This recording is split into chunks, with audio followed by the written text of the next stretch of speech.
அரசுக்கு அதிர்ச்சி கொடுத்த அதானி நிறுவனம். இந்தியாவின் முன்னணி செல்வந்தர்களில் ஒருவரான அதானிக்கு சொந்தமான நிறுவனம் ஒன்று ஜனாதிபதி அனுரகுமார திசாநாயக்க தலைமையிலான அரசாங்கத்திடம் நட்டஈடு கோரியுள்ளது.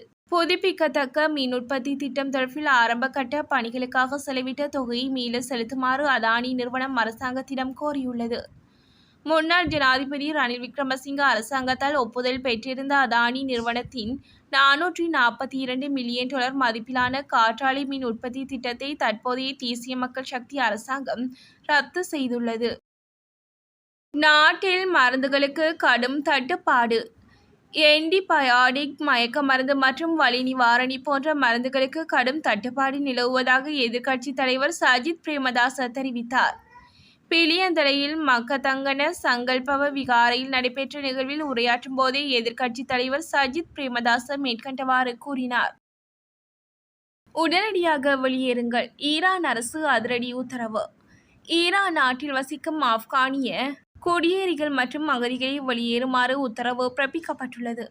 குறித்த அவசர உத்தரவானது ஈரானிய அதிகாரிகளால் பிறப்பிக்கப்பட்டுள்ளதாக வெளிநாட்டு ஊடகங்கள் செய்தி வெளியிட்டுள்ளன. இந்த பெருமளவிலான வெளியேற்றம் உலகின் ஏழ்மையான நாடுகளில் ஒன்றான ஆப்கானிஸ்தானை மேலும் சீர்குலைக்கும் என்று எச்சரிக்கை விடுக்கப்பட்டுள்ளது. தோண்ட எலும்புக்கூடுகள். பாத்தி கட்டி செடி வளர்ப்பார்கள், ஆனால் சித்து பாத்தியிலே எங்களுடைய தொப்புள் கொடி உறவுகளை இவர்கள் புதைத்து வளர்த்திருக்கிறார்கள். தமிழின படுகொலைக்கு ஒரு சர்வதேச நீதி கிடைக்க வேண்டுமென தென்னிந்திய பிரபல இயக்குனரும் நடிகரும் இசையமைப்பாளருமான டி. ராஜேந்திரன் தெரிவித்தார். செம்மணி சித்துப்பாத்தி மயானத்தில் அகழ்வாராய்ச்சி பணிகளின் போது இதுவரை 44 எலும்புக்கூடுகள் மீட்கப்படும். 47 எலும்புக்கூடுகள் அடையாளம் காணப்பட்டும் உள்ளன. இராணுவத்தின் கட்டுப்பாட்டில் இருந்த அந்த பகுதியில் இந்த சிங்கள இராணுவத்தின் வெறியாட்டத்தையும் அந்த ஓநாய்களினுடைய களியாட்டத்தையும் மயானத்தில் அவர்கள் ஆடிய ஆட்டத்தையும் தமிழர்கள் மீது அவர்கள் கொண்ட காட்டத்தையும் சர்வதேச உலகம் தெரிந்து கொள்ள வேண்டுமென தெரிவித்துள்ளார். தேர்தல் ஆணைக்குழுவின் அவசர அறிவிப்பு. இலங்கை தேர்தல் ஆணைக்குழுவின் சேவைகள் இன்று முதல் மறு அறிவித்தல் வரை தற்காலிகமாக இடைநிறுத்தப்பட்டுள்ளன. தேர்தல் ஆணைக்குழு வெளியிட்டுள்ள அறிவிப்பில் இந்த விடயம் தெரிவிக்கப்பட்டுள்ளது. இந்த தற்காலிக இடைநிறுத்தம் தற்போது நடைபெற்று வரும் அத்தியாவசிய பராமரிப்பு பணிகளின் காரணமாக மேற்கொள்ளப்பட்டுள்ளது. தேசிய பாடசாலையில் சக மாணவனை தாக்கிய மாணவன். கொழும்பு பத்தரமுல்லையில் அமைந்துள்ள பிரபலமான தேசிய பாடசாலையின் 11ஆம் தர மாணவன் ஒருவன் அதே பாடசாலையில் உள்ள மற்றொரு மாணவரால் தாக்கப்பட்டதைத் தொடர்ந்து வைத்தியசாலையில் அனுமதிக்கப்பட்டுள்ளதாக தகவல் வெளியாகியுள்ளது. தாக்குதலுக்கு உள்ளான மாணவர் தற்போது கொழும்பு தேசிய வைத்தியசாலையில் சிகிச்சை பெற்று வருவதாக தெரிவிக்கப்படுகிறது.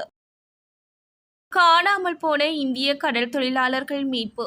இந்திய மீன்பிடி படகிலிருந்து பாதிக்கப்பட்ட கடல் தொழிலாளர்கள் 4 வரை இலங்கை கடற்படையினர் பாதுகாப்பாக மீட்டுள்ளனர்.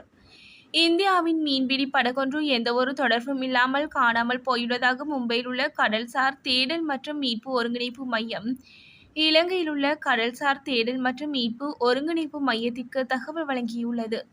அதற்கமைய கடற்படையின் அதிவேக தாக்குதல் படகின் உதவியுடன் முன்னெடுக்கப்பட்ட தேடுதல் நடவடிக்கையின் போது சிலாபத்திற்கு அப்பால் மேற்கு கடலில் இந்திய கடல் தொழிலாளர்களின் மீன்பிடி படகு செயலிழந்த நிலையில் ஆபத்தான நிலையில் இருப்பது கண்டுபிடிக்கப்பட்டுள்ளது.